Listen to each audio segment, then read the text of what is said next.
فرش اعضاء کی خدمت کرنے والے جو اس دنیا سے چلے گئے، دام درہم ہے، سوخن قدم ہے، خاص طور پر ممبر سے جنہوں نے خدمت کی، ان سب کے لیے سورہ فاتحہ۔ بسم اللہ الرحمن الرحیم۔ الحمدللہ رب العالمین الرحمن الرحیم مالک یوم الدین، ایاک نعبد و ایاک نستعین، اہدنا الصراط المستقیم، صراط الذین انعمت علیہم غیر المغضوب علیہم ولا الضالین، برحمتک یا ارحم الراحمین۔ صلوات علی محمد۔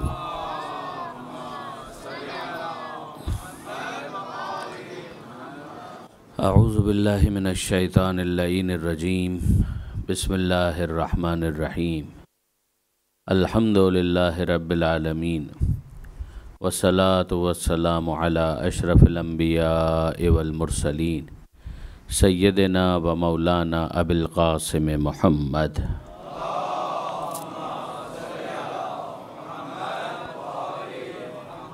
وأہل بیتہ الطیبین الطاہرین المعصومین المظلومین المنتجبین المنتخبین المیامین، لا سیما للامام المنتظر والحجۃ الثانی عشر الذین اذهب اللہ عنہم الرجس وطہرہم تطہیرا۔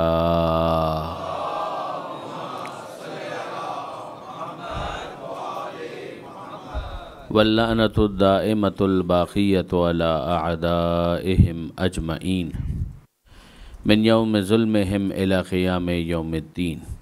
رب اشرح لی صدری ویسر لی امری واحلل عقدۃ من لسانی یفقہوا قولی وجعلنی خالصا لوجہک الکریم۔ یا اللہ، صلوات علی محمد و آل محمد۔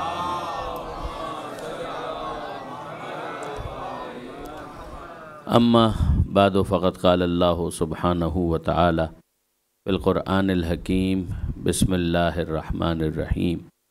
یا ایہا الناس انا خلقناکم من ذکر و انثی وجعلناکم شعوبا وقبائل لتعارفوا ان اکرمکم عند اللہ اتقاکم۔ صلوات علی محمد و آل محمد۔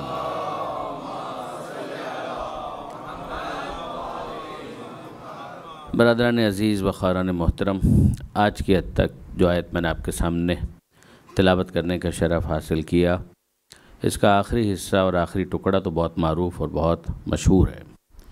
یہ پوری آیت آپ کو سورہ حجرات میں ملے گی۔ یہ قرآن مجید کا 49واں سورہ ہے، سورہ حجرات، یعنی 49 چیپٹر آف دا ہولی بک۔ اور یہ مختصر سورہ ہے، بہت طولانی سورہ نہیں ہے، یعنی اتنا بھی اختصار اس میں نہیں ہے کہ جتنا سورہ کوثر میں، مگر اتنا یہ طویل بھی نہیں ہے جتنا سورہ بقرہ ہے۔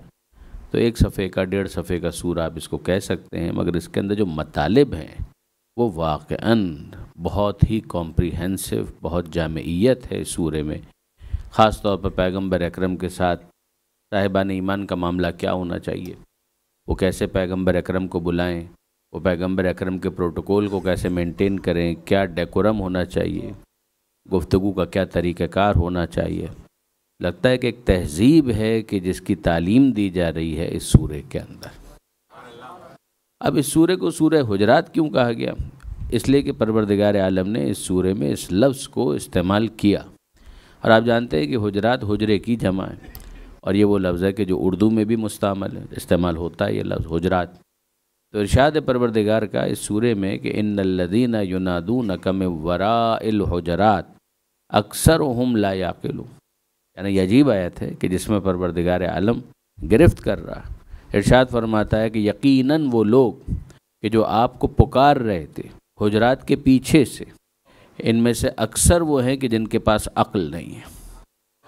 اب آپ ذرا سا غور فرمائیے کہ اگر پروردگار عالم یہ کہہ رہا ہے تو اس کا مطلب تعریف تو نہیں ہو رہی، یعنی پروردگار کی طرف سے کوئی اپریشیٹ نہیں کیا جا رہا، ایڈمائر نہیں کیا جا رہا، کنڈمنیشن ہے، مذمت ہے پروردگار کی طرف سے کہ یہ عجیب لوگ ہیں کہ آپ کو حجرات کے پیچھے سے آواز دے رہے ہیں۔ تو ہوا کیا تھا؟ بیک گراؤنڈ یہ تھا کہ کچھ افراد نے بجائے اس کے کہ پیغمبر اکرم کے برآمد ہونے کا انتظار کرتے، آواز بلند کر دی اور چیخ چیخ کر پیغمبر اکرم کو بلانے لگے۔ تو پروردگار عالم کو یہ انداز گفتگو اتنا ناپسند آیا یہ اس طرح سے پکارنا اتنا ناپسند آیا کہ پروردگار فرماتا ہے کہ ان الذین ینادونک من وراء الحجرات، اے حبیب جو آپ کو حجرات کے پیچھے سے پکار رہے تھے ان میں سے اکثر وہ ہیں کہ جن کے پاس عقل نہیں ہے۔ تو اس ایک آیت سے سمجھ میں آتا ہے کہ کیسے بدتمیز لوگ تھے کہ جن سے پیغمبر اکرم کا واسطہ تھا۔ آپ نے غور فرمایا کہ پروردگار عالم ان کی گرفت کر رہا ہے۔ اچھا اب ظاہر ہے کہ ہو سکتا ہے کہ میرے نوجوان دوست مجھ سے تقاضا کریں کہ میں نام بتاؤں کہ وہ افراد کون تھے، لیکن ظاہر ہے کہ مجھے نام لینے کی کیا ضرورت ہے؟ یعنی آپ میں سے اکثر احباب شاید واقف ہوں، میں حضرت علامہ طالب جوہری صاحب کو اپنا بہت بڑا محسن سمجھتا ہوں، میرے استاد بھی تھے۔ تو انہوں نے ایک مرتبہ نصیحت کرتے ہوئے یہ کہا تھا کہ منبر مبارک ناموں کے لیے ہے، منحوس ناموں کے لیے نہیں ہے۔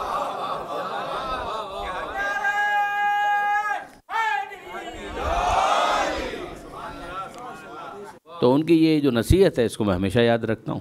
تو استثنائی موارد ہیں کہ جہاں کبھی ہم بھی نام لے لیتے ہیں، مثال کے طور پر جب مجلس شروع ہوتی ہے تو شروع کہاں سے ہوتی ہے؟ تو اعوذ باللہ من الشیطان الرجیم۔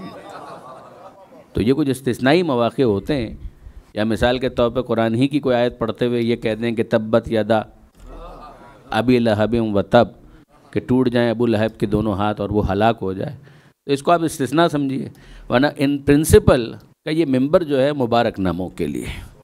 تو اب اگر کوئی پڑھنا چاہتا ہے تو بخاری جا کر کھولے، تو آپ کو بڑے بڑے نام نظر آئیں گے کہ جن کے اس حوالے سے تذکرے موجود ہیں۔ ابن تیمیہ نے بھی اپنی کتاب میں وہ نام لکھے ہیں، لیکن بہرحال میں ان ناموں کو ٹچ نہیں کر رہا ہوں کہ خیال خاطر احباب چاہیے ہر دم، انیس ٹھیس نہ لگ جائے آپ گینوں کو، درود بھیجے گا محمد و آل محمد۔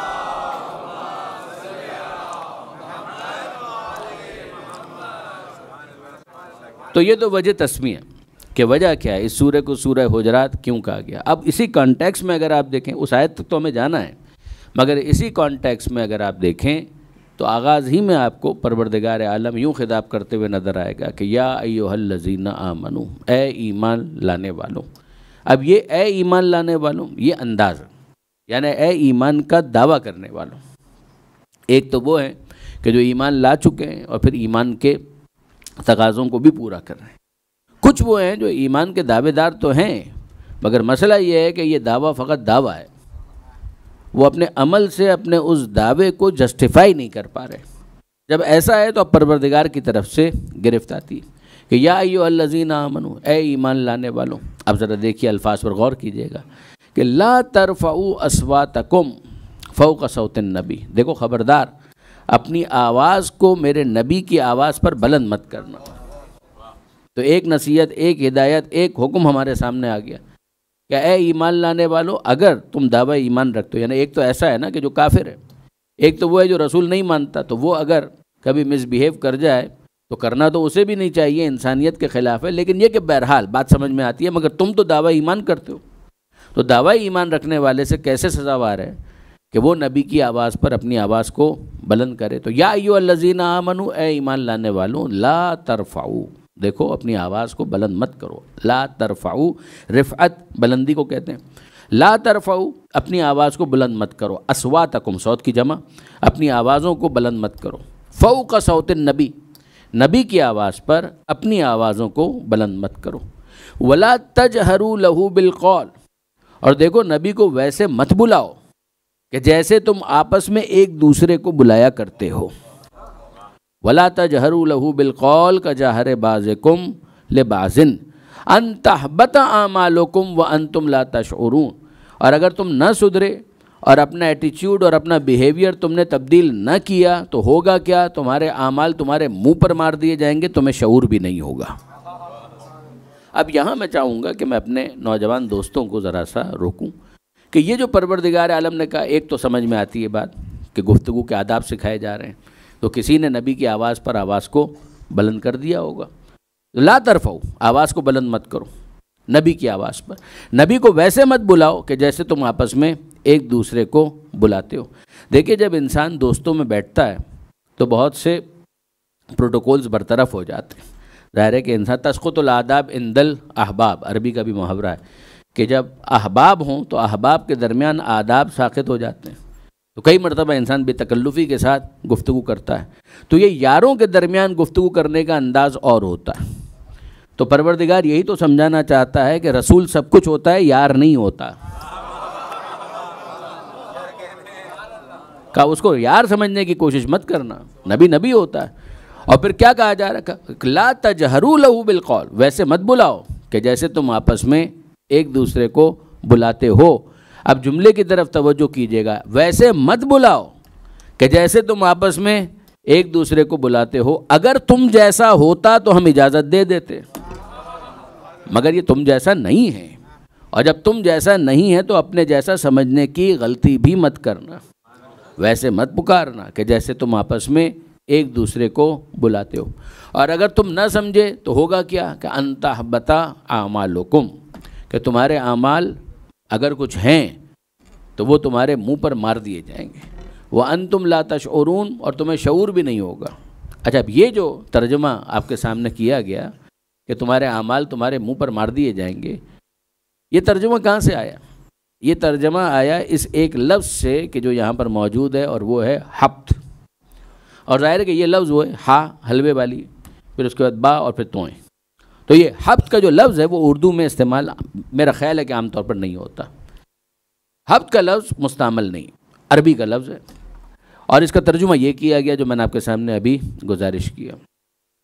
اس حبت کو سمجھنے کے لیے ایک اور لفظ ہے، اگر اس پر توجہ کی جائے تو یہ لفظ حبت خود بخود سمجھ میں آ جائے گا، اور وہ اردو میں بھی استعمال ہے وہ بھی عربی کا، مگر وہ اردو میں بھی استعمال ہے۔ یہ تو حبت ہے۔ ایک اور لفظ ہے ضبط۔ ضبط یہ ظاہر ہے کہ اردو میں بھی اس کا استعمال ہوتا ہے۔ اب ظاہر ہے کہ ہمارے یہاں جو کراچی میں عام طور پر اس کی رائج مثال ہے، جو میرا خیال ہے کہ ہر جگہ ہی تقریباً رائج ہوگی، میرا اندازہ ہے، یہ میں قیاس کر رہا ہوں، حضرت ابو حنیفہ والا قیاس نہیں۔ تو اگر فرض کیجئے کہ باہر سڑک پر کوئی وائلیشن ہو جائے گاڑی چلاتے ہوئے، تو ظاہر مخالفت دیا جائے گا، ایسا ہی ہوگا۔ اور فرض کیجئے کہ کوئی بڑی غلطی ہو گئی تو پھر کیا ہوگا؟ گاڑی، بس یہی میں چاہ رہا تھا کہ مجھے پتہ چل جائے کہ یہاں پر بھی یہ لفظ استعمال ہوتا ہے یا نہیں ہوتا، تو وہ گاڑی ضبط کر لی جائے گی۔ تو جب گاڑی ضبط کر لی جائے گی تو ضبط کرنے کے بعد اسے کہیں پر رکھا جائے گا، اور جب وہاں پر رکھا جائے گا تو جس کی گاڑی ہے وہ تو پریشان ہے کہ میری گاڑی کہاں گئی، تو وہ ایک دوسرے سے پوچھ رہے صاحب میری گاڑی یہاں پر پارک کی تھی، میں نے کہاں گئی؟ تو کسی نے بتایا کہ آپ کی گاڑی ضبط کر لی گئی۔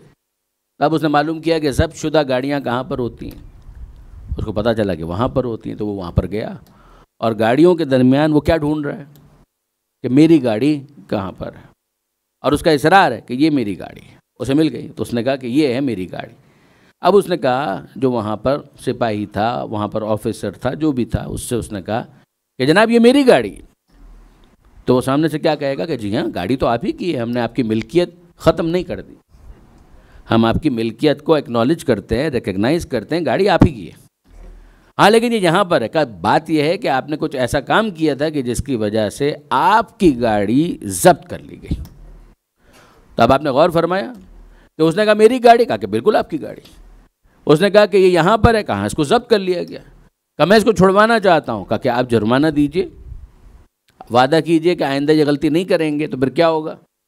ہوگا یہ کہ یہ آپ کی گاڑی جو ضبط کی گئی ہے یہ ریلیز کر دی جائے گی، یہ چھوڑ دی جائے گی۔ تو کہا کہ ٹھیک ہے، بہت مناسب ہے، کتنا جرمانہ ہے؟ انہوں نے کہا اتنا ہے، انہوں نے دے دیا، اور ان کی گاڑی ان کو واپس کر دی گئی۔ یہ ہے ضبط۔ ضبط کے اندر ملکیت ختم نہیں ہوتی، ضبط کے اندر ملکیت اپنی جگہ پر انٹیکٹ، ملکیت اپنی جگہ پر باقی، بس اس کو استعمال سے روک دیا گیا، ممنوع التصرف قرار دیا گیا، یہ کہا گیا کہ ہے آپ کی گاڑی مگر آپ استعمال نہیں کر سکتے۔ یہ ہے ضبط کا مفہوم مثال کے ذریعے سے۔ اب آئیے اس کے اور حبت کے درمیان فرق کو ذرا سا سمجھیے گا۔ حبت کسے کہتے ہیں؟ یہ ضبط سے اوپر کا معاملہ، یعنی آپ فرض کیجئے کہ وہی گاڑی جو وہاں پر موجود ہے اور وہ دیکھ رہے ہیں کہ یہاں پر یہ گاڑی موجود ہے، اور وہ کہے میری گاڑی، اور آفیسر سے کہے یہ میری گاڑی، وہ کہے میری گاڑی، اور سامنے سے جواب ملے کون سی گاڑی، جواب ملے کیسی گاڑی، کہا کہ یہ میری گاڑی، کہا تھی، یہ گاڑی آپ کی تھی؟ کہا نہیں میری گاڑی ہے۔ کہا یہ آپ کہہ رہے ہیں کہ ہے، ہم کہہ رہے ہیں کہ تھی۔ کہ یہ ہے تھی میں کیسے تبدیل ہو گئی؟ کہ جو کام آپ نے کیا ہے وہ اتنا بڑا ہے کہ صرف جرمانہ دینے سے یہ مسئلہ حل ہونے والا نہیں ہے۔ آپ کی گاڑی ضبط نہیں کی گئی ہے، آپ کی گاڑی ہبت کر لی گئی ہے، آپ کی ملکیت کل عدم قرار دے دی گئی ہے، اب یہ گاڑی آپ کی نہیں رہی۔ یہ وہ مفہوم ہے کہ جس کو قرآن مجید نے وہاں پر ادا کیا کہ اگر تم نے ہمارے نبی کے ساتھ بدتمیزی کی، آواز کو بلند کیا یا ویسے پکارا جیسے آپس میں ایک دوسرے کو پکارتے ہو، تو تمہارے اعمال ضبط نہیں کیے جائیں گے، تمہارے اعمال ہبت کر دیے جائیں گے۔ تم میدان قیامت میں ڈھونڈتے ہوئے آؤ گے، کہو گے میری نماز، جواب ملے گا کون سی نماز؟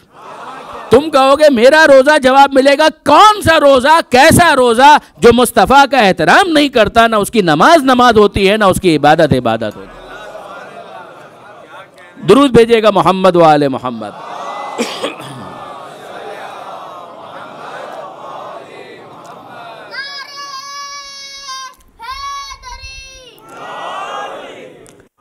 تو آپ نے غور فرمایا برادران عزیز کہ یہ ایک مرحلہ کہ جہاں اچھا یہ لفظ قرآن مجید میں پروردگار عالم نے صرف سورہ حجرات ہی میں استعمال نہیں کیا، اس کے علاوہ بھی استعمال ہوا یہ لفظ۔ مثلاً آپ دیکھیے 47واں سورہ ہے قرآن مجید کا، سورہ محمد، حضور ہی کے نام پر ہے، درود بھیج دیجیے محمد و آل محمد۔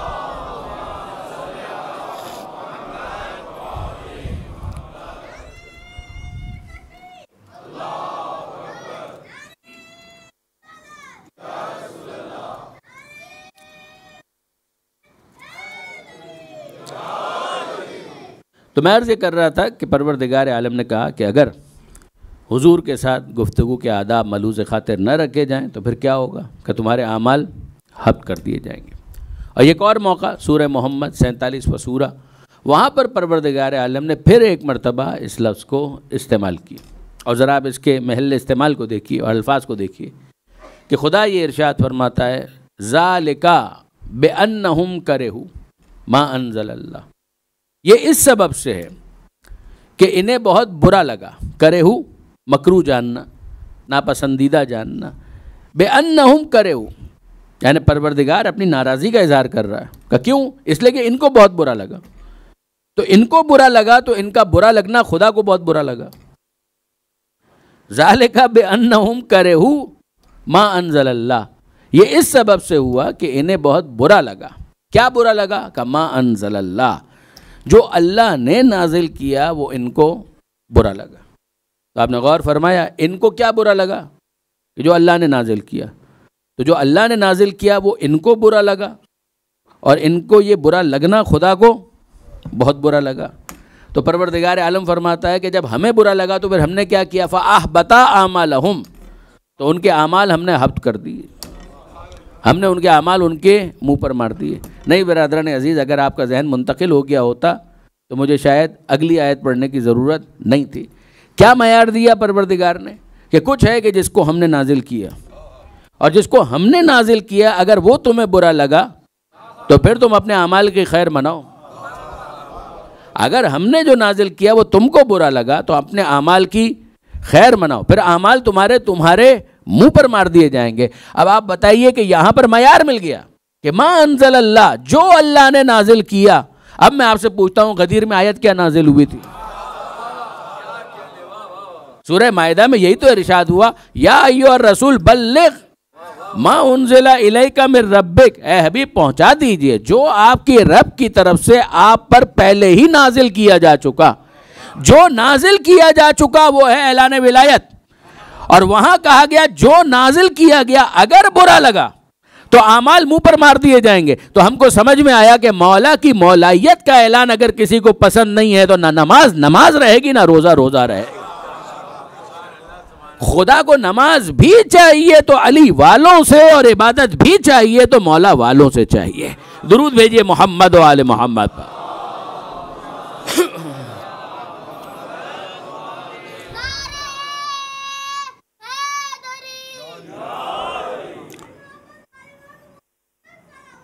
اللہ بے شک نماز بہت اہم ہے، مگر نماز کی قبولیت کی شرط یہ ہے کہ اس کے دل میں آل محمد کی محبت موجود ہو۔ اس کے بغیر ظاہر ہے کہ اعمال پروردگار عالم کی بارگاہ میں قبول نہیں ہو سکتے۔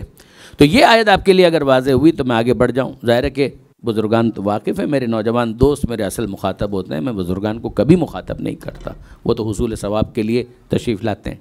لیکن یہاں پر اگر آپ دیکھیں سورہ حجرات کہ اس کی یہ 2 آیتیں میں نے آپ کے سامنے ابھی گزارش کی۔ اب آئیے سرنامہ کلام کی آیت کی طرف کہ جہاں پروردگار عالم نے مخاطب کرتے ہوئے تمام انسانیت کو، پوری انسانیت کو مخاطب کیا اور یہ ارشاد فرمایا یا ایھا الناس، اے انسانوں۔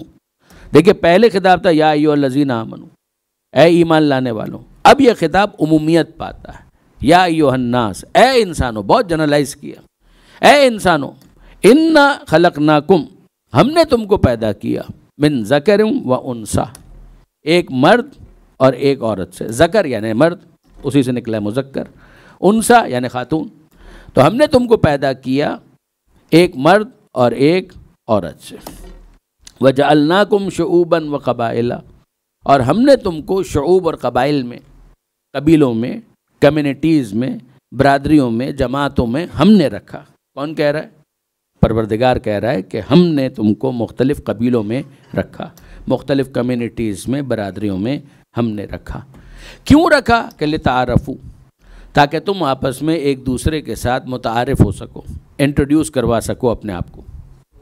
تعارف مقصد ہے اس تنوع کا۔ پھر اس کے بعد ارشاد ہوتا ہے ان اکرمکم عند اللہ اتقاکم، تم میں اللہ کے نزدیک عزت میں وہ زیادہ ہے جو تقوی میں آگے ہے۔ تقوی میں بڑھتے جاؤ تو عزت میں اضافہ ہوتا جائے گا، تقوی گھٹتا جائے گا تو عزتیں بھی کم ہوتی جائیں گی۔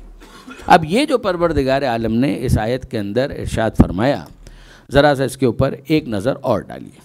یا ایھا الناس خطاب کے اندر عمومیت ہے، ان یقیناً ہم نے، خلقناکم ہم نے تم کو پیدا کیا، تو خالق وہ ہے، یہ ہم کو سمجھ میں آ گیا کہ خالق پروردگار ہے، اس نے اپنی طرف نسبت دی ہے کہ خلقت اس نے کی۔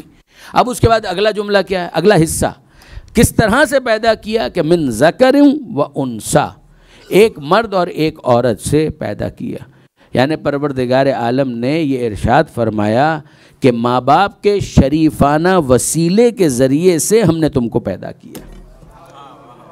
کہ ہماری تخلیق کو سمجھو کہ ہم نے تم کو ایک شریف وسیلہ ماں اور باپ کا، کہ اس کے ذریعے سے اس دنیا کے اندر پیدا کیا۔ اب اس کے بعد ارشاد ہوتا ہے کہ وجعلناکم شعوبا وقبائل، کہ ہم نے تمہیں مختلف برادریوں میں رکھا، قبیلوں میں رکھا، کمیونٹیز میں رکھا، یہ ہم نے کیا۔ اس لیے کہ تخلیق جب ہم کر رہے ہیں تو کون کس قبیلے میں پیدا ہوگا اس کا اختیار تو نہیں ہے، کون کس گھرانے میں پیدا ہوگا یہ اس کی چوائس تو نہیں ہے، یہ تو ہم نے کیا۔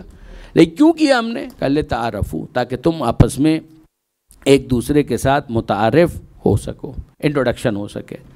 دیکھیے برادران عزیز، میں آپ کی خدمت میں عرض کروں کہ بعض اوقات بہت سے کانسیپٹس ایسے ہوتے ہیں کہ جن کو ٹویسٹ کر دیا جاتا ہے، اور جب وہ ٹویسٹ ہو جاتے ہیں تو مطلب کچھ ہوتا ہے اور بن کچھ اور جاتا ہے۔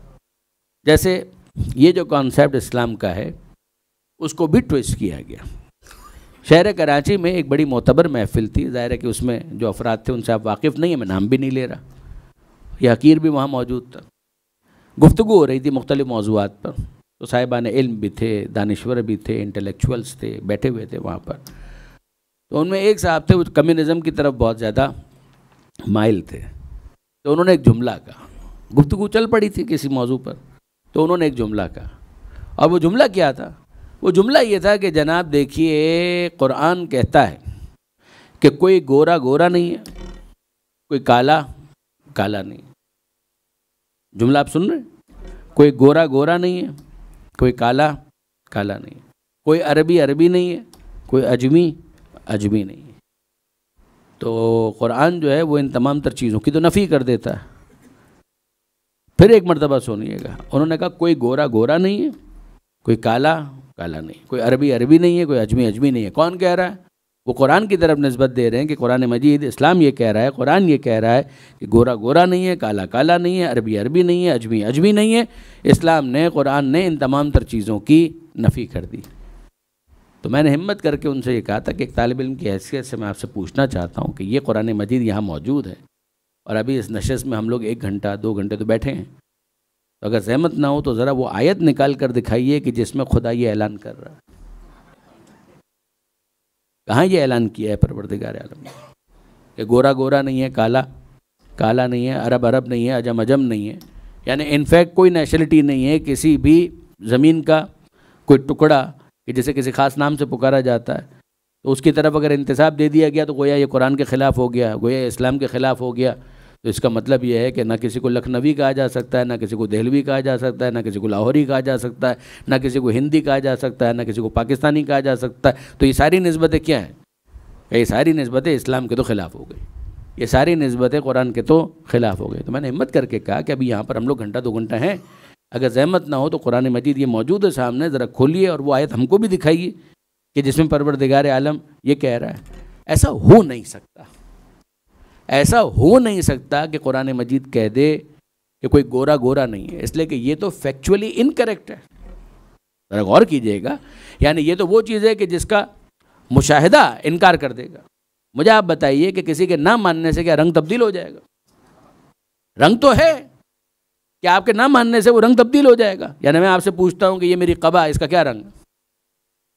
تو آپ کہیں گے کہ سیاہ کالا. تو کیا آپ کے سفید کہنے کی وجہ سے اس کا رنگ تبدیل ہو جائے گا؟ اگر کسی کا رنگ مثال کے طور پر براؤن ہے تو کسی کے نہ ماننے کی وجہ سے کیا اس کا رنگ تبدیل ہو جائے گا؟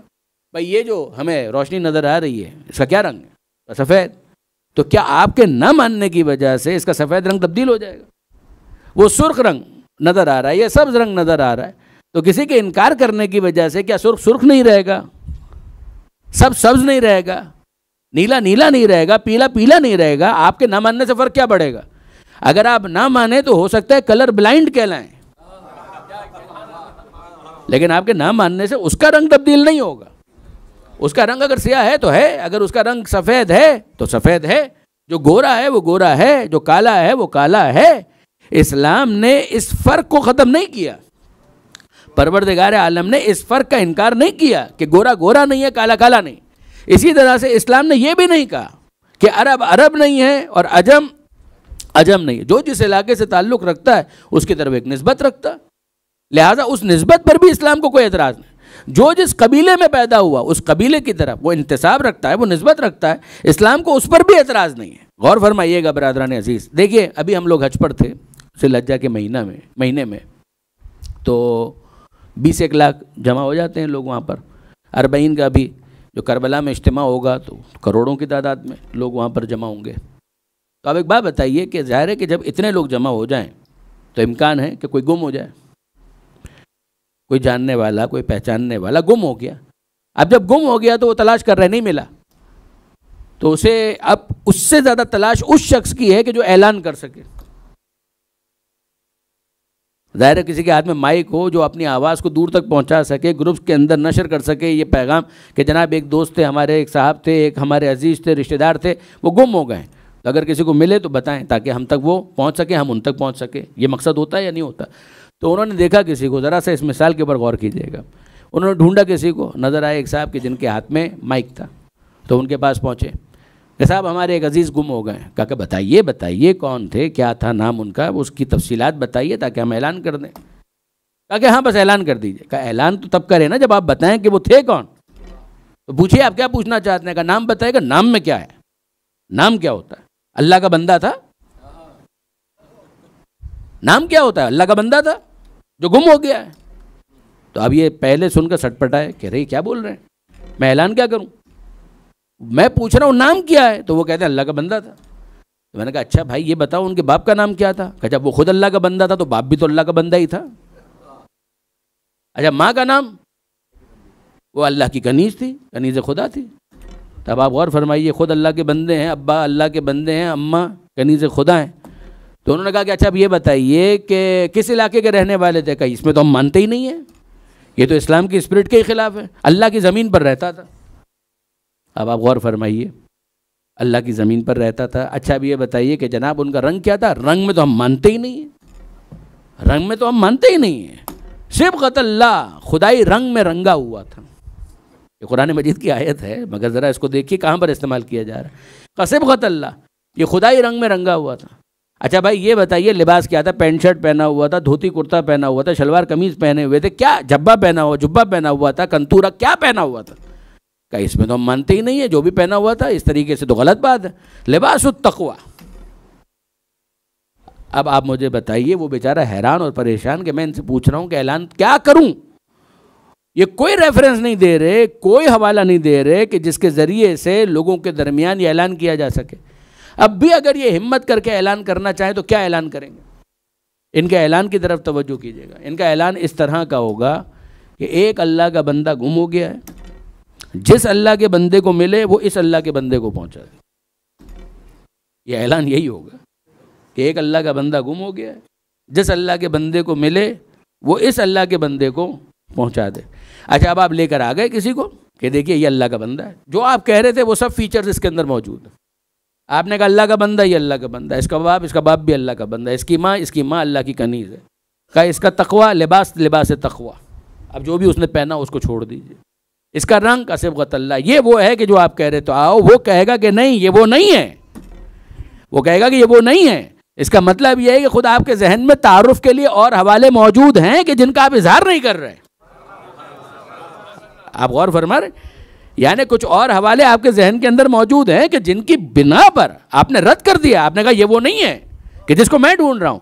تو اس کا مطلب یہ ہے کہ کچھ اور حوالے موجود ہیں. بس ان حوالوں کو بیان کیجئے تاکہ تعارف مکمل ہو سکے.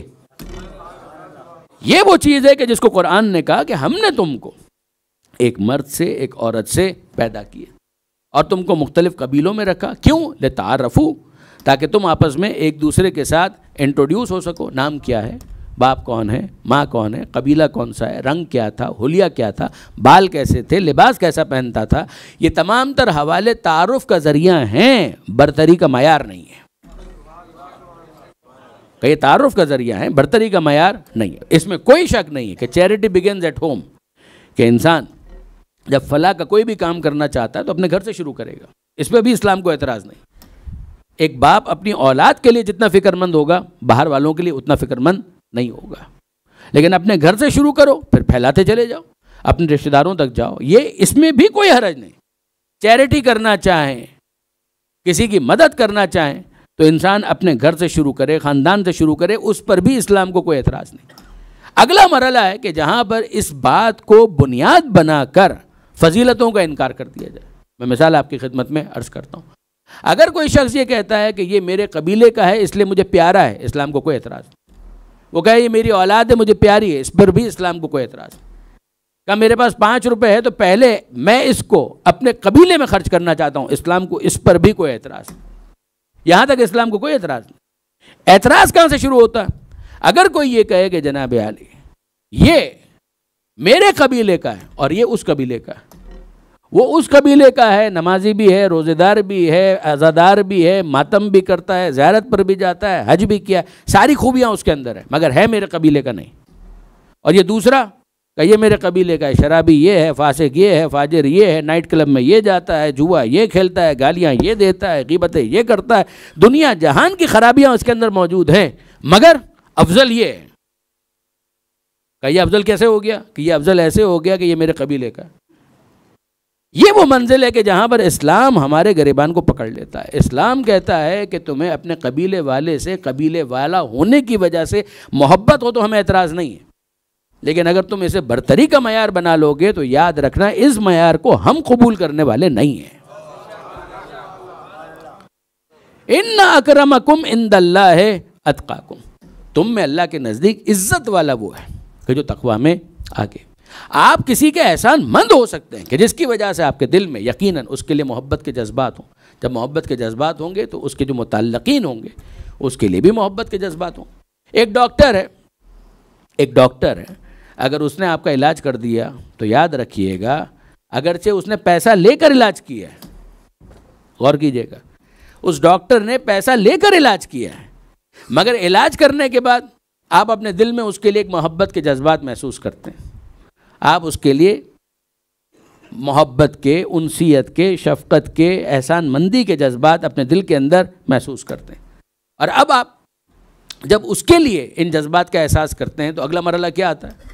اگلا مرحلہ یہ آتا ہے کہ آپ اس کے لیے کوئی تحفہ لے کر چلے گئے. آپ فیس دے چکے، آپ فیس دے چکے، لیکن ابھی بھی آپ کر کیا رہے ہیں؟ آپ کر یہ رہے ہیں کہ اس کے لیے تحفہ لے کر چلے گئے کہ اتنا بڑا آپریشن آپ نے میرا کر دیا ہے، میں شکر گزار ہوں۔ اگر کوئی کہے کہ جناب اس نے فیس لے لی ہے، کہ فیس لی ہے لیکن بہرحال کام میرا اتنا بڑا کیا ہے کہ جو فیس میں نے دی ہے وہ مجھے چھوٹی محسوس ہوتی ہے، میں چاہتا ہوں کہ شکریہ کہوں، اور میں چاہتا ہوں کہ اس کو کوئی تحفہ اور کوئی ہدیہ پیش کروں۔ اور پھر اس کے ساتھ ہی آپ نے پوچھ لیا کہ ان کے گھر میں اور کون کون ہے، تو اب یہ آپ اور کون کون ہے کیوں پوچھ رہے ہیں؟ آپریشن سب نے تو نہیں کیا تھا، آپریشن سب نے تو نہیں کیا تھا، آپریشن تو ڈاکٹر نے کیا تھا، اس کے بچوں نے تو نہیں کیا تھا، لیکن آپ پوچھ رہے ہیں کہ یہ بتائیے کہ اس کے گھر میں اور کون کون ہے۔ تو پتہ چلا کہ صاحب ان کے اتنے بچے ہیں، ان کی بیٹی ہے، بیٹا ہے۔ آپ نے کہا ان کے لیے بھی تو آپ ذرا غور فرمائیے کہ اگر اس نے فیس لے کر آپریشن کیا تھا تو اس کے لیے تو ہدیہ لے جانا ضروری ہو گیا، اور جس نے بغیر کسی فیس کے روح کا علاج کر دیا وہ اگر اجر رسالت مانگے تو پھر اعتراض کس بات پر؟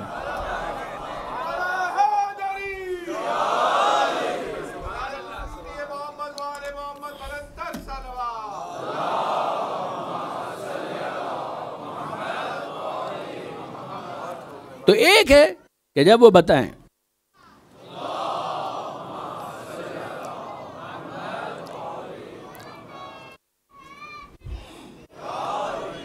تو ایک ہے کہ جب وہ بتائیں کہ یہ ان کی فضیلت ہے تو سمجھ جائیے کہ یہ صرف رشتہ داری کی بنیاد پر نہیں ہے۔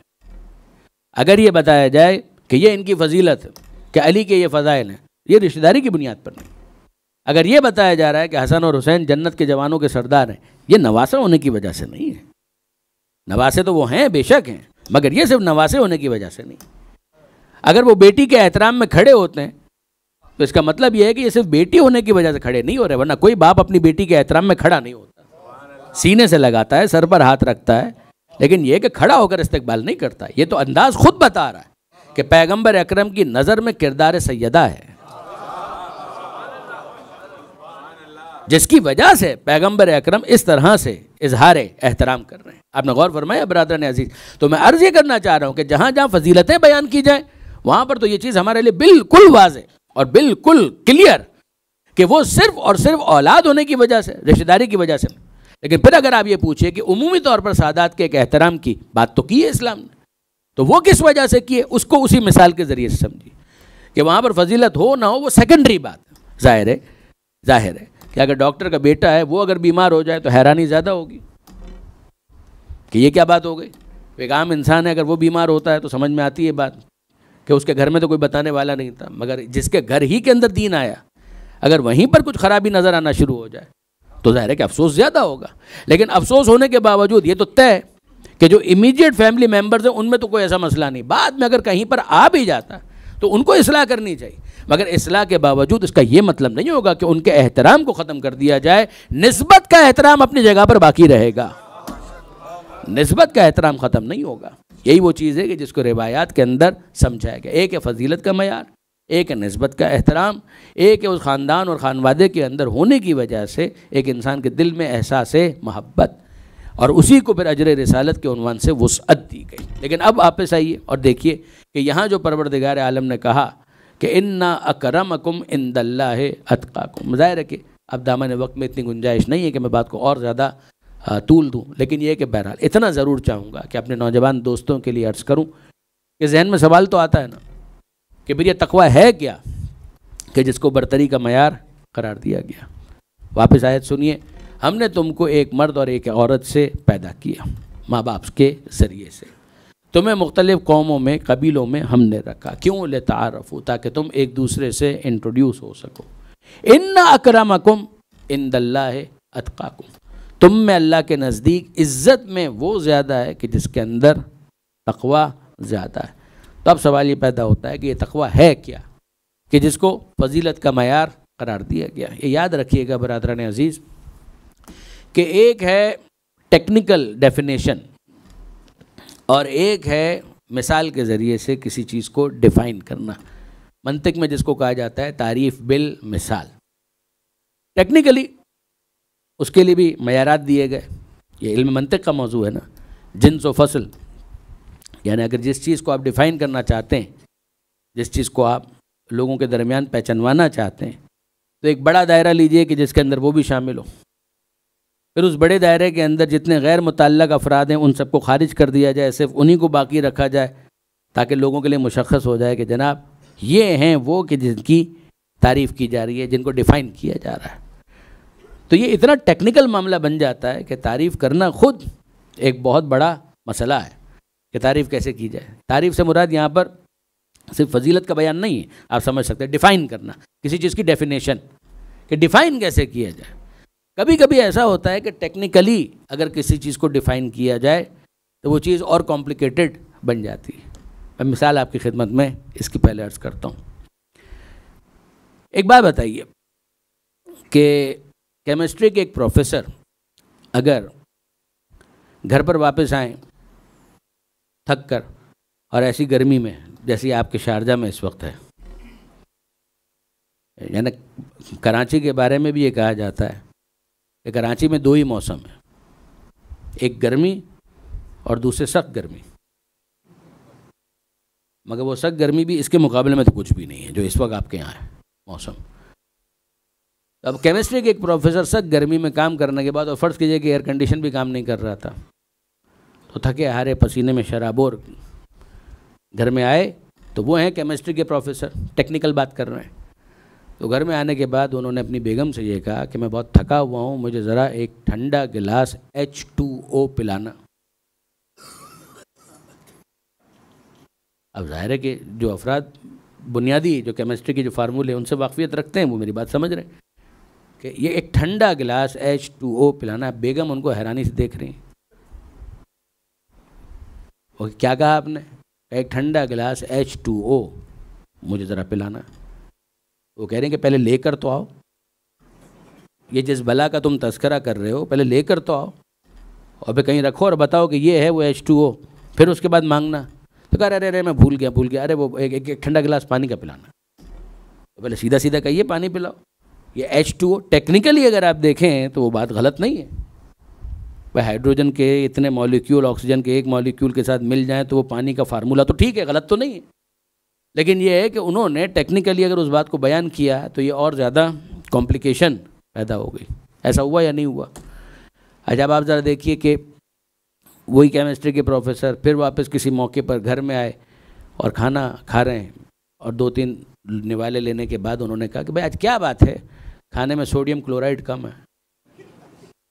کہا کہ پروفیسر صاحب آپ کی طبیعت ٹھیک نہیں ہے، کل آپ H2O کی باتیں کر رہے تھے، آج آپ سوڈیم کلورائڈ کی باتیں کر رہے ہیں اور کہہ رہے ہیں کہ کم ہے۔ میں نے تو ڈالا ہی نہیں ہے، یہ کیا چیز ہے؟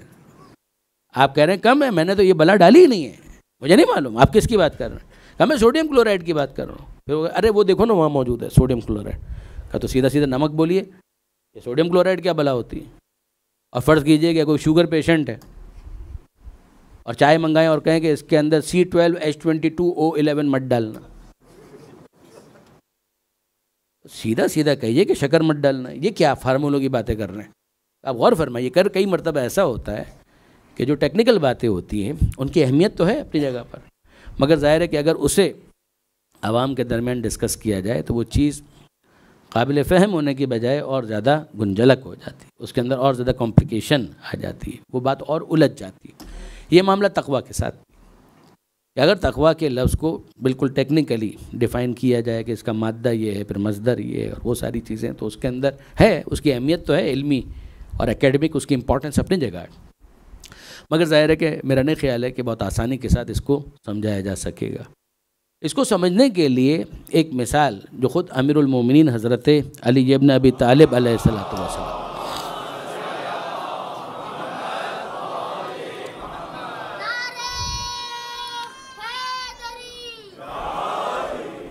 مولا کائنات نے یہ مثال ارشاد فرمائی نہج البلاغہ میں، اور یہ مثال وہ ہے کہ جس سے عام علماء نے بھی بڑا استفادہ کیا۔ یہ بڑی بدقسمتی ہے کہ وہ حوالہ نہیں دیتے، یہ ایک مشکل تو ہے نا، مسئلہ تو ہے، یہ غزل بھی پڑھنی ہے اور مقطع کے بغیر پڑھنی ہے، کبھی مقطع کے بغیر پڑھنی ہے، کبھی مقطع میں تصرف کر کے پڑھنی ہے۔ تو آپ کا کیا جاتا ہے اگر آخر میں آپ غالب کا نام لے دیں؟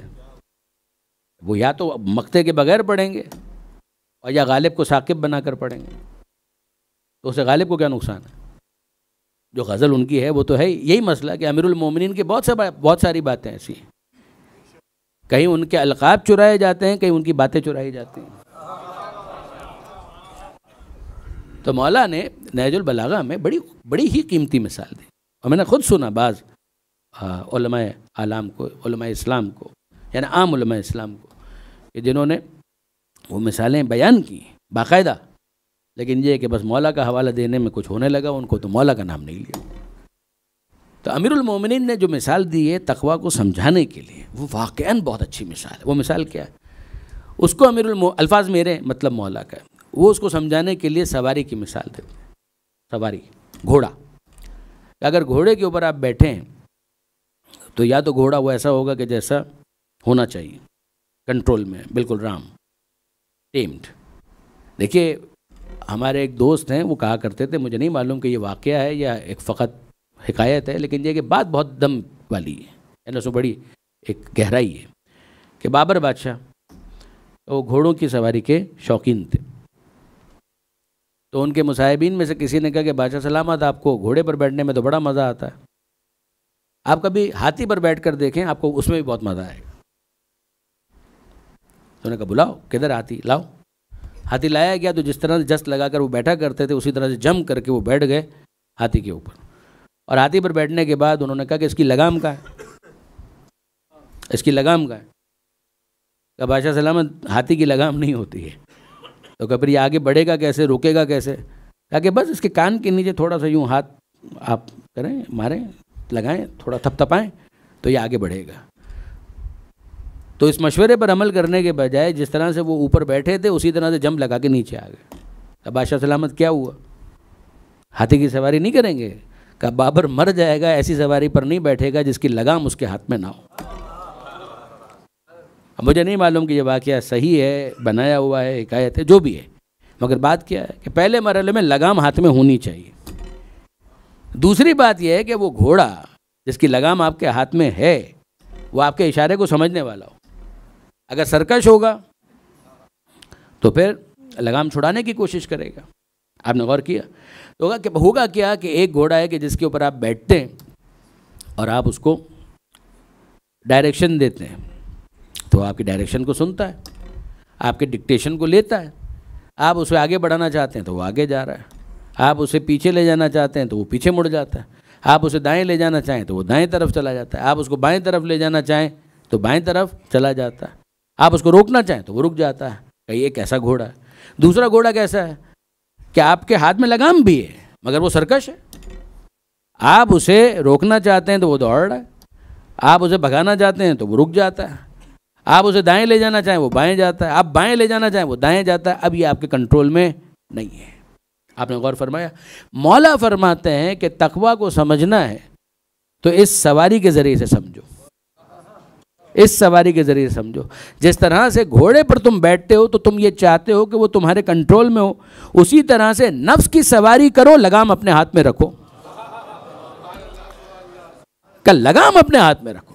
یہ نہ ہو کہ گھوڑے کی لگام جس طرح سے تمہارے ہاتھ سے گئی اور اس نے سرکشی کا مظاہرہ کیا تو وہ تمہاری ڈکٹیشن کو قبول نہیں کرے گا۔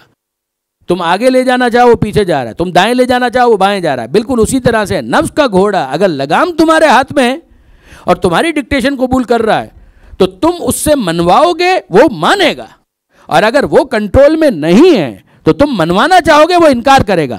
بس یہ نفس کا گھوڑا جتنا تمہاری بات مان رہا ہے اتنا تقویٰ تمہارے اندر موجود ہے۔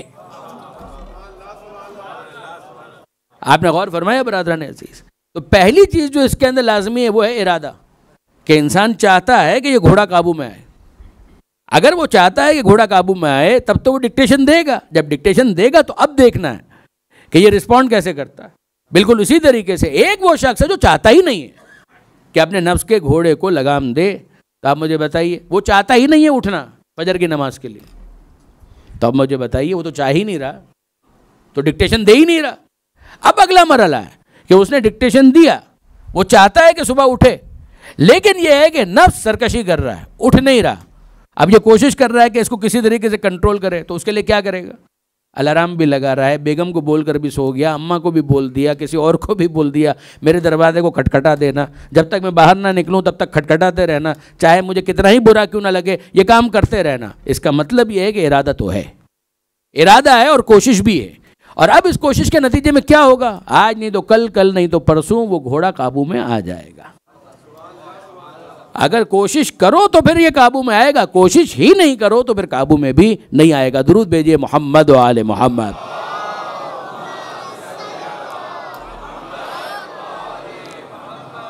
اور پھر برادران عزیز آپ دیکھتے چلے جائیے، ایک مرتبہ اور درود بھیج دیں محمد و آل محمد۔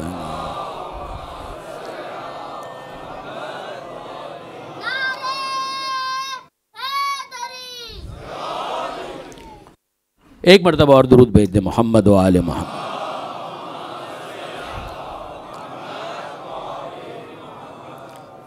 کہ اگر ایک انسان اپنے نفس کی سواری کو قابو میں لانے کی کوشش نہ کرے تو پھر ہر وہ چیز جس کا آپ تصور کر سکتے ہیں وہ کر سکتا ہے۔ یعنی یہ سرکشی میں کہاں تک جا سکتا ہے؟ جہاں تک آپ کی سوچ جا سکتی ہے وہ سرکشی میں وہاں تک جا سکتا ہے۔ وہ عبادت پروردگار کو خفیف جانے، یہ ہو سکتا ہے۔ وہ کسی کا حق مار لے، یہ ہو سکتا ہے۔ جب خوف خدا ہی نہ رہا، جب نفس ہی قابو میں نہیں، وہ قابو میں کرنا بھی نہیں چاہ رہا، تو پھر وہ لذات دنیا کے اوپر راضی ہو چکا۔ پھر اس کے بعد کون حلال کون حرام، کیا چیز حرام ہوتی ہے کیا چیز حلال ہوتی ہے، اس کا اسے کوئی فرق نہیں پڑتا۔ پھر وہ بالکل جانوروں کی طرح سے بیہیو کرتا ہے۔ دیکھیں کبھی آپ نے جانور کو دیکھا ہے؟ بس یہ آخری جملہ ہے اور اس کے بعد منزل مصائب کی طرف ہم چلے جائیں گے۔ کبھی آپ نے جانور کو دیکھا کہ اس نے گھاس کھانے سے پہلے یہ چیک کیا ہو کہ یہ باغ کس کا ہے؟ اسے کبھی اس بات کی کوئی پرواہ نہیں ہوتی۔ وہ کھیت میں گھس گیا تو اس کا کل کام یہ ہے کہ وہ اپنے شکم کی آگ کو بجھائے، تو ظاہر ہے کہ اس کو کوئی فرق نہیں پڑتا کہ یہ کھیت کس کا، اس کو کوئی فرق نہیں پڑتا کہ یہ باغ کس کا، زید کا ہے، بکر کا ہے، عمر کا ہے، کسی کا بھی باغ ہو، علی کا ہو، زہرا کا ہو، اس جانور کو کوئی فرق نہیں پڑتا۔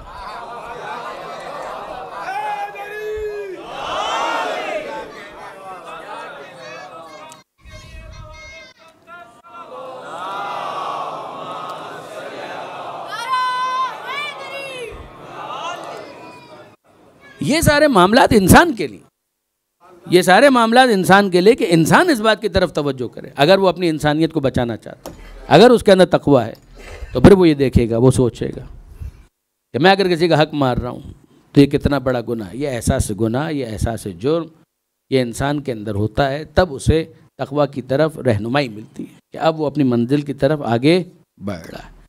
اگر آپ نے اس بات کی طرف توجہ کی برادران عزیز، تو پھر آپ اندازہ کیجئے کہ وہ لوگ انسانیت سے کتنے گرے ہوئے تھے کہ جو کربلا میں اولاد رسول کے ساتھ یہ سلوک کر رہے ہیں۔ ظاہر ہے کہ بہت بہتر انداز میں آپ نے علماء سے سنا، میرے محترم دوست جناب مولانا محمد علی نقوی صاحب سے، دیگر بزرگان سے آپ سنتے رہے اور آگے اور بھی آپ سنیں گے، مگر واقعاً اس رخ سے بھی ہم ذرا غور کریں کہ یہ کتنے گرے ہوئے لوگ تھے کہ جن کی نظر میں نہ بزرگوں کو کوئی احترام ہے۔ مسلم بن اوسجا، جناب حبیب ابن مظاہر، یہ بزرگ ہیں، ان کا کوئی احترام نہیں۔ اگر کوئی قاری قرآن ہے جس کا کام ہی یہ ہے کہ وہ بچوں کو قرآن پڑھاتا ہے، خود ایک احترام دل میں آنے لگتا ہے کہ یہ کتنا محترم انسان ہے۔ کربلا کے شہداء میں جناب بریر قاری قرآن وہ میدان میں، مگر ان کا بھی کوئی احترام نہیں کیا گیا۔ اور پھر اس کے بعد اگر آپ دیکھیں برادران عزیز، تو کچھ افراد وہ ہوتے ہیں کہ جن کو بچوں کے اوپر رحم آتا ہے، مگر ہم دیکھ رہے ہیں کہ یہ دشمنوں کا قافلہ وہ ہے کہ جن کو نہ سکینہ پر رحم آتا ہے، نہ علی اصغر پر رحم آتا ہے، نہ عبداللہ ابن حسن پر رحم آتا ہے۔ یہ بچے ہیں، کسی کو قتل کیا جا رہا ہے، کسی کو تماچے مارے جا رہے ہیں۔ پھر اس کے بعد آپ دیکھیے کہ ہو سکتا ہے کوئی اتنا سنگ دل ہو کہ اسے مردوں پر رحم نہ ہے، اور خواتین کے بارے میں وہ کچھ جذبات رکھتا ہے کہ خواتین کا احترام ہونا چاہیے، مگر ہم تو یہ دیکھ رہے ہیں کہ بیویوں کی چادریں چھینی جا رہی ہیں۔ آپ نے اندازہ کیا برادران عزیز؟ پھر اس کے بعد دیکھتے ہیں کہ قیدی بھی اگر بنا لیا جائے تو کم سے کم آگ نہیں لگائی جاتی، مگر یہاں تو ہم دیکھ رہے ہیں کہ آگ بھی لگائی جا رہی ہے۔ یہ عجیب لوگ ہیں، یہ عجیب لوگ ہیں۔ اگر مردوں کے ساتھ جھگڑا تھا تو ان کی شہادت کے بعد پھر لاش کو پامال کرنے کا کیا مطلب ہے؟ اور اگر مردوں کے ساتھ جو کچھ کرنا تھا وہ کر بھی لیا تو پھر خواتین کو اس طرح سے اسیر بنانے کا کیا مطلب ہے؟ مگر آپ دیکھیے، اور پھر الفاظ ایسے کہ جو دلوں کے زخم موجود ہیں ان کو اور زیادہ ہرا کیا جا رہا ہے، تازہ کیا جا رہا ہے۔ 11 محرم کو عمر سعد جب اس لٹے ہوئے قافلے کو لے کر جا رہا تھا تو بیویوں کو کہا گیا کہ سوار ہو جاؤ سواریوں کے اوپر، اور یہ لوگ آگے بڑھے، انہوں نے کہا کہ ہم آپ لوگوں کو سوار کراتے ہیں۔ تو جناب زینب نے بیویوں نے کہا کہ ہٹ جاؤ، خبردار کوئی نامحرم ہماری طرف آگے نہ بڑھے، ہم خود سوار ہو جائیں گے۔ اور اس موقع پر یہ الفاظ مقتل کے ہیں کہ جناب لیلا علی اکبر کو تلاش کر رہی تھیں کہ جب کبھی میں سوار ہوتی تھی، اے میرے لال علی اکبر تو مجھے سوار کرا دو. جناب فروا قاسم کو ڈھونڈ رہی تھیں، جناب ام کلثوم حضرت عباس کو تلاش کر رہے تھے، مگر ایسے میں علی کی بڑی بیٹی جناب زینب، ہم فدا ہو جائیں، قربان ہو جائیں جناب زینب سلام اللہ علیہ پر، کہ وہ آگے بڑھ کر کہتے ہیں بیبیوں پریشان مت ہو، اے لیلا اکبر نہیں ہے تو کیا ہوا، میں تمہیں سوار کراؤں، اے فروا قاسم نہیں ہے تو کیا ہوا، میں تمہیں سوار کراؤں گی، اے ام کلثوم عباس نہیں تو کیا ہوا، میں تمہیں سوار کراؤں گی. یہاں تک کہ بیمار امام کو بھی جناب زینب نے سوار کرا، اور پھر آخر میں جب سب کو سوار کرا چکی تو جناب زینب کا دل بھر آیا اور فرات کی طرف دیکھ کر کہنے لگی عباس تیری نیابت میں سب کو تو میں نے سوار کرا دیا مگر میرا سوار کرانے والا کوئی نہیں. خدا جانے کس دل سے جناب زینب سوار ہوئی. مگر اب اس کے بعد جو اگلا حکم ریاض الاحزان کی روایت ہے کہ پسر سعد نے یہ حکم دیا کہ اس قافلے کو مقتل سے گزارا جائے. کہ مقتل سے کیوں گزارا جائے؟ کہ مقتل سے اس لیے گزارا جائے تاکہ یہ بیبیاں اپنے شہداء کے لاشوں کو دیکھیں اور ان کے زخم اور تازہ ہو جائیں. سر کٹے ہوئے ہیں مگر جب مقتل سے گزارا گیا تو کیا لیلا کو پہچاننے میں کوئی دشواری ہے کہ یہ میرے اکبر کا لاشا ہے؟ کیا فروا کو پہچاننے میں کوئی زحمت ہے کہ یہ میرے قاسم کا لاشا ہے؟ کیا ام کلثوم کو پہچاننے میں کوئی مشکل ہے کہ یہ میرے عباس کا لاشا ہے؟ تو ہر بیوی کی نظریں اپنے اپنے وارث کے لاشے پر تھی. لیلا اکبر کے لاشے کو دیکھ رہی تھی، فروا قاسم کے لاشے کو دیکھ رہی تھی، ام کلثوم عباس کے لاشے کو دیکھ رہی تھی، سید سجاد اپنے بابا کے لاشے کو دیکھ رہے ہیں. اب آپ کو پوچھنے کا حق ہے، سوال آپ کے ذہن میں آنا چاہیے کہ اگر سید سجاد حسین کے لاشے کو دیکھ رہے تھے تو زینب کس کے لاشے کو دیکھ رہے ہیں؟ ہو سکتا ہے کہ آپ کے ذہن میں آئے کہ زینب اونو محمد کے لاشے کو دیکھ رہی تھی. جواب جی نہیں، جناب زینب کی نظریں اونو محمد کے لاشے پر نہیں تھیں. ہو سکتا ہے آپ کے ذہن میں آئے کہ جناب زینب اپنے ماجائے بھائی حسین کے لاشے کو دیکھ رہی تھی. جواب جی نہیں، سجاد کی نظریں بابا کے لاشے پر تھی، زینب کی نظریں حسین سید سجاد کے پر تھی. جناب زینب سید سجاد کو دیکھ رہے ہیں کہ جو کیفیت ہے سید سجاد کی کہ ایسا لگ رہا ہے کہ امام زمانہ کے جسم سے روح پرواز کر جائے. کہ حسین نے سجاد کو میرے حوالے کیا، میں کیا ایسا کروں کہ سجاد کی توجہات ہٹیں. تو ایک کام کیا جناب زینب نے، اپنے آپ کو ناکے سے گرا دیا.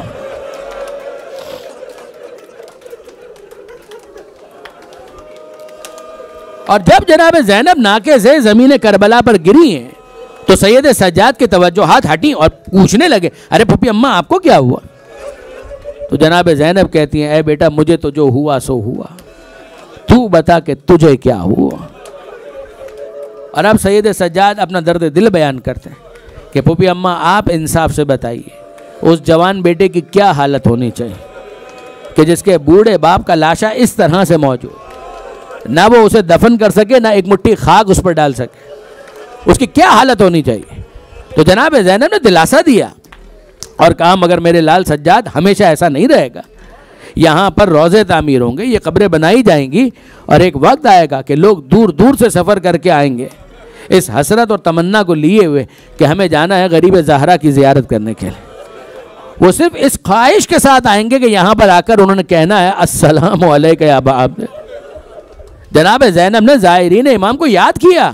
اور اب اس کے بعد آخری جملہ میں عرض کرنا چاہوں گا کہ جناب زینب نے سید سجاد کو دلاسا تو دے دیا، مگر یہ جو جناب زینب کا ناکے سے زمین کربلا پر گرنا تھا یہ اتنا آسان نہیں تھا.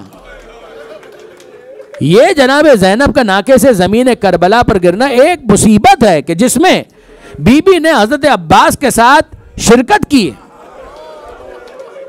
کہ وہ کون سی مصیبت ہے؟ کہ وہ مصیبت یہ ہے کہ جب کوئی شہید کربلا میں گھوڑے سے زمین پر گرتا تھا تو ہاتھوں کا سہارا لیتا تھا، مگر حضرت ابو الفضل عباس بازو بریدہ شان قلم ہو چکے ہیں، جب گھوڑے سے زمین پر گرے ہیں تو ہاتھ موجود نہ تھے کہ جن کا سہارا لے سکتے، منہ کے بل زمین کربلا پر گرے. آپ کو حق ہے کہ آپ پوچھیں مگر جناب زینب کے بازو تو سلامت تھے، بی بی نے تو ہاتھوں کا سہارا لیا ہوگا، پھر جناب عباس کا ساتھ دینے کا کیا مطلب ہے؟ بی بی کے بازو ضرور سلامت تھے مگر پسے گردن بندھے ہوئے تھے. بندے ہونے کی وجہ سے جناب زینب ہاتھوں کا سہارا نہ لے سکیں، بس دو ہیں جب گرے ہیں تو منہ کے بل گرے۔ عباس بازو بریدہ ہونے کی وجہ سے منہ کے بل گرے، جناب زینب ہاتھوں کے بندے ہونے کی وجہ سے زمین کربلا پر منہ کے بل گرے۔ اللہ لعنت اللہ علی الظالمین وسیعلم الذین ظلموا ایام منقلب ینقلبون۔ بار الہ اس خلیل توسل کو اپنی بارگاہ میں قبول فرما، ان آنسوؤں کو جناب سیدہ کے رومال میں جگہ عطا فرما۔ اے مالک تجھے واسطہ محمد و آل محمد کا، آل محمد کے ماننے والے چاہنے والے جہاں کہیں بھی ہیں ان کی جان مال عزت و آبرو کی حفاظت فرما۔ اے پروردگار تجھے واسطہ محمد و آل محمد کا بیماروں کو شفا عطا فرما، بے روزگاروں کو رزق حلال عطا فرما، جو بے اولاد ہیں اولاد صالح عطا فرما، جو صاحبان اولاد ہیں تربیت کی توفیق عطا فرما، عزاداری عزاداروں عزاخانوں کی حفاظت فرما، زمانے کے امام کے ظہور میں تعجیل فرما، ہمیں ان کے اعوان و انصار میں شمار فرما۔ ربنا تقبل منا انک انت السمیع العلیم وتب علینا انک انت التواب الرحیم۔ ماتم حسین۔